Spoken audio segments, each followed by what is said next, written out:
अगर आप भी चाहते हैं बिट्टू मलंगिया इंटरटेनमेंट का ऑडियो वीडियो सबसे पहले आप तक पहुंचे, तो लाल बटन को दबाकर चैनल को सब्सक्राइब करें और बेल आइकन दबाना ना भूलें।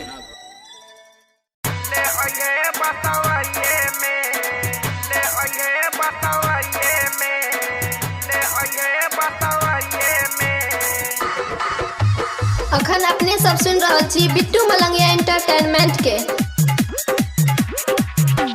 सुनगे नेहरा सुनगे पूजवा माजा उठाली कुंवरिया में, माजा उठाली कुंवरिया में।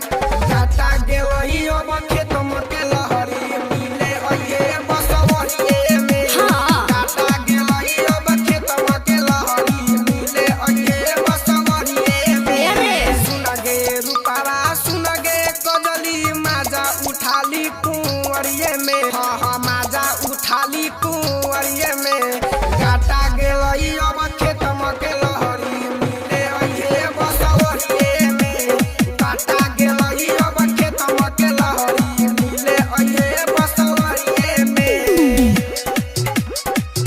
डीजे बिट्टू मलंगिया मधुबनी।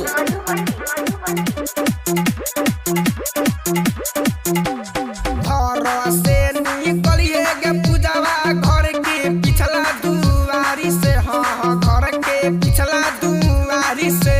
पटा गेलही अब खेत के लहरी मिले अइहे बसवरिये में। पटा गेलही अब खेत के लहरी मिले अइहे बसवरिये में। ले अइहे बसवरिये में।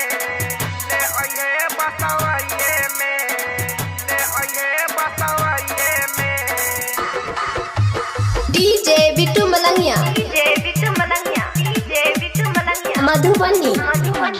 सोनी छिप के मिले अइहे अपना बापू महतारी से।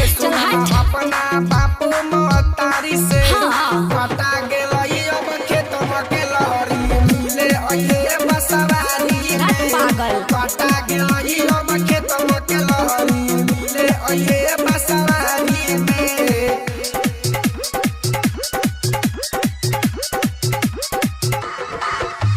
डीजे बिट्टू मलंगिया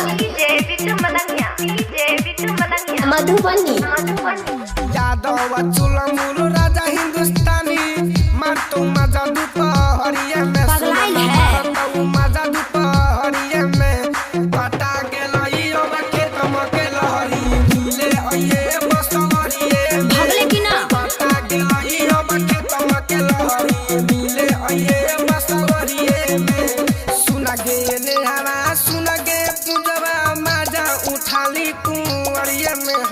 माजा उठाली कुंवरिये में। काटा गे